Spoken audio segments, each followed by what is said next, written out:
There are 256 games played every year in the NFL regular season. This is what the grid looks like to start the schedule-making process. With 32 teams, obviously, your stadiums, and then it eventually gets to this. You fill out a 256-game regular season. The man who puts that schedule together is here with us in Indianapolis, the Senior Director of Broadcast Planning and Scheduling. Mike North, how are you, sir? Doing great, Andrew. Thanks. How the heck do you build a 256-game regular season schedule? It's a monster. No two ways around it. Most difficult job in the league?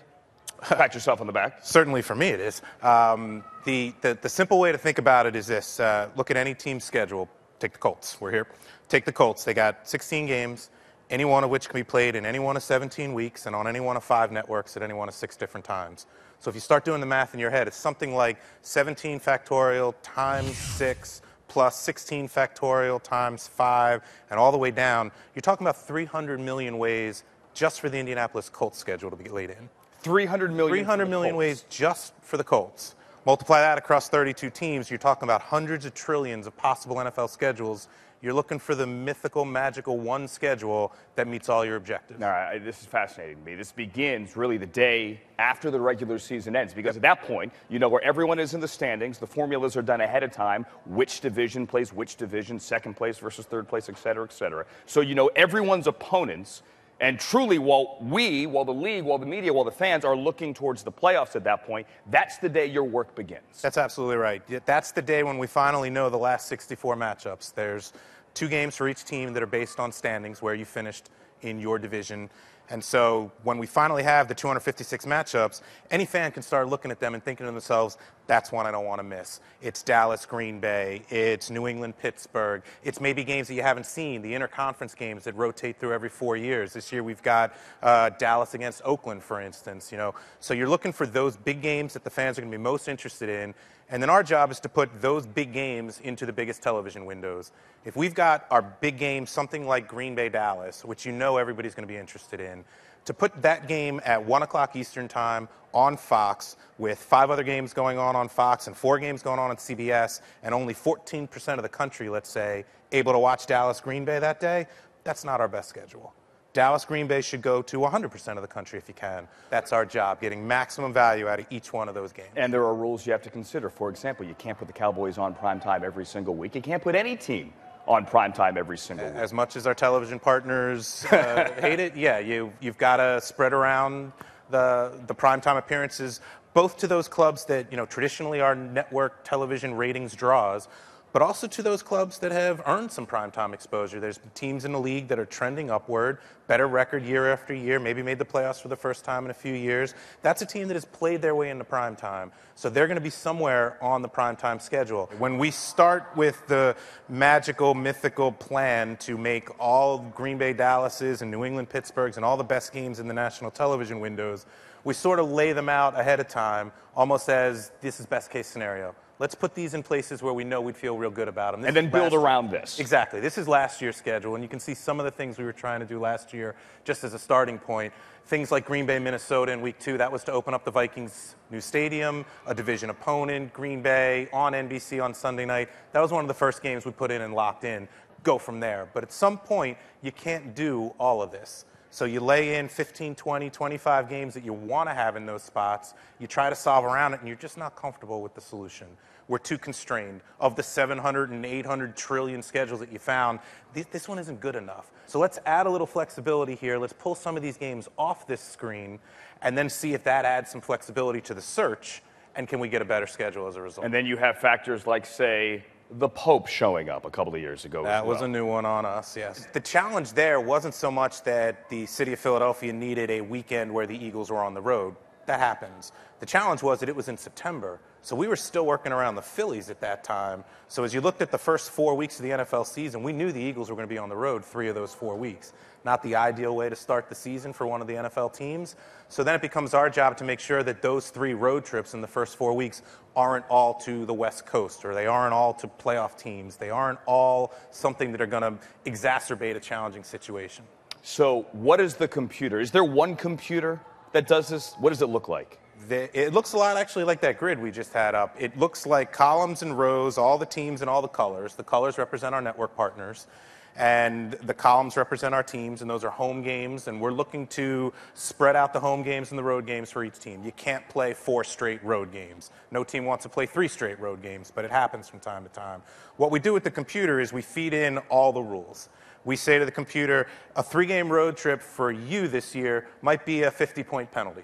But a 3-game road trip for me this year might only be a 30-point penalty because I haven't had a 3-game road trip in 11 years, whereas you just had one 2 years ago. The Green Bay Packers, believe it or not, had not opened the season with a 2-game road trip since 1924. But Last they did year was this the year. first time because that penalty value is so low relative to the teams that opened with a 2-game road trip just last year. It's a penalty. It's a bigger penalty for those guys. It's a smaller penalty for Green Bay, to the point where it was almost a non-existent penalty. It had been 100 years since they opened with a 2-game road trip. It was only a matter of time before it fell on them. Explain to everybody the penalty value. Are you trying to get all 32 teams closest to 0? 0. In a perfect world, yeah, it would be great if there were a schedule out there that was a score of 0. We use a negative-based scoring system, so every time that there is a penalty or a constraint that was violated or a request that we weren't able to accommodate, we take on a penalty.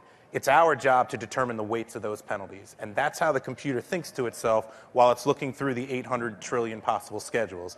It's basically like looking through a beach for the best grain of sand. And there's upwards of about 500 computers right now, each one looking in a slightly different place on that beach. If we've done our jobs and wrote the penalty rules right, the lowest score should be our best score. And is that happening at this very moment? At Will this you get very back to moment. the office on Monday and see potential schedules on your desk, and you could easily go, nope, don't like that one? This one's a possibility every single day between now and, say, April, 3rd week of April, usually when we announce the schedule. That's exactly right. It is Groundhog's Day to us. We run the computers all night long. We come in the morning. If we had a good night, a good search, we've got 8 to 10, maybe a dozen perfectly acceptable, perfectly reasonable, playable, legal, feasible NFL schedules. We look through all 12 of them, and because it's still March 5th or 6th, they're going to go in the garbage. We're going to find something better. We've got another 5 or 6. You wouldn't take one tomorrow if you found one. I don't think we know enough yet. We still have things like the draft coming up. Our schedule is going to come out before the draft, but we're going to get a sense of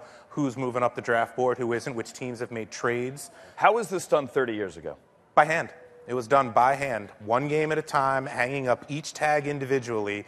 The priorities were different, right? Fewer teams, Fewer certainly. teams. Fewer network games. Fewer network games, and frankly, less money being paid by the network partners to warrant as much consideration in the process. You ever, I don't know, went on a plane at 35,000 feet or driving to and from work, say, what if we had chosen a different one? Oh, constantly. Would the Patriots still have won, for example? I suspect Would the playoff team still be the same, for example? All great questions. We look at not only the schedule that we release to the world, which, as you know, still has some flexibility in it. CBS and Fox on Sunday afternoons, they might have a big game at 4:25 that we identified in March as the big doubleheader game, but by the time we got there, it's not as compelling as we thought. They can grab a 1 o'clock Eastern time game, move it to 4:25. There's always adjustments you can make for the television partners. We look at it more from the teams, because we know when we put that schedule out in April, everybody's going to be a little disappointed. Who was really disappointed? Mm-hmm. And those are the guys that I always kind of wonder if, did our schedule actually really hurt their record as much as they seem to think it did? Yeah. And do we owe them one for next year? Time for some questions from the audience here. Question is this. How do you, like the Thursday night matchups and the Sunday night matchups, does how good of a home crowd or a home fan base play a part in how do you pick the Sunday night fan base? Absolutely. Absolutely. Like we said, our job is to put the biggest games into the biggest television windows. The home fan and the atmosphere in those stadiums absolutely contributes to that. And there's no question, Kansas City's got a fantastic atmosphere. Playing primetime games in Kansas City is something we love looking for. Mike, how will 2 teams in L.A. change things this year for you? It's a challenge. No two ways around it. It's a challenge. Starting with, the viewer in L.A., for you guys that live there for a couple of decades, you saw 3 games every Sunday, and you saw the best game every Sunday, the big doubleheader game on CBS and Fox. Now you've got the Rams and the Chargers playing there. There's going to be a lot of weeks where you're going to see the Rams early and the Chargers late, or the Chargers early and the Rams late. part of the calculus for us is figuring out how many of those weeks can we still get the Dallas Green Bay, the New England Pittsburgh, the big doubleheader game into the market as well. And it's a fine line. We're trying to build fan bases for those teams in LA. And if you keep putting the Cowboys up against the Rams and the Chargers games, I'm not sure we're doing a service to those clubs there as they try to build their fan base. But the flip side is, Fox and CBS are hoping to see their big doubleheader game available in the number 2 media market. Can they be home the same week? It might happen. It might have to happen. Look, it might happen this year and next. It won't happen in 19 when they share a stadium. Sure. How often or how many a year requests do you get from individual teams? We get requests from everybody. We get several teams that lay out their whole schedule for us. We want to open at home against these guys. We'll be happy to go on the road here. Then we want to come home to play them. We want our home Monday night game here. Then we'll take our bye. Everybody is an expert. Everybody knows what's best for them. The truth of the matter is we're not going to make everybody happy. We know that. I have a question from social media. How do you guys determine the games played internationally? Teams are still not obligated to give up a game for international. At some point, we may get to a point where everybody's going to kick in and play an international game at some point. But for right now, I think it's pretty much volunteers. I think clubs reach out to the NFL international department, and certainly our international guys, they know which teams have a good fan base in London. They might reach out back to some NFL clubs and say, hey, London would love to have you this year. Would you consider coming over? And the owner or the general manager or the coach will say, yeah, we'll be happy to do it this year, but we don't want to give up this opponent. If we do go over to London for a home game, let's have it be one of these 3 opponents. Something like that. So the international department works with our clubs and then comes back to the scheduling team and says, here's what we're trying to do. Let's see how close we can get. All right, and final question from me. I know you cannot give the answer and tell us what the game is. Do you think you know what the opening game is for opening Thursday night? I think we have certainly narrowed our possibilities.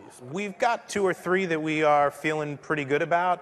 And again, rather than us make that decision, lock it in and go, why don't we give the paratroopers that we dropped on the beach the opportunity to look around and say, hey, I've got one here with Jets New England as kickoff. Well, I've got one here with Buffalo New England as kickoff. Well, I've got one here with Kansas City New England. I've got one here with Atlanta, another Super Bowl rematch. What does the whole rest of the schedule look like with those different games as kickoff? Rather than us say, hey, this is the best one, let's go, it's here's your options. Let's find the best overall schedule for everybody within those parameters. Honest to goodness, Mike, we could sit here for hours and do this. You could talk for hours about this. You flew in today just for this, so thank you very much, everyone. Thanks to Mike North, the Senior Director of Broadcast Planning and Scheduling, for coming in just for this. It's fascinating. Good luck in finding that one grain of sand. We'll come back here next year and we'll see how we do. On the beach, we'll do it again.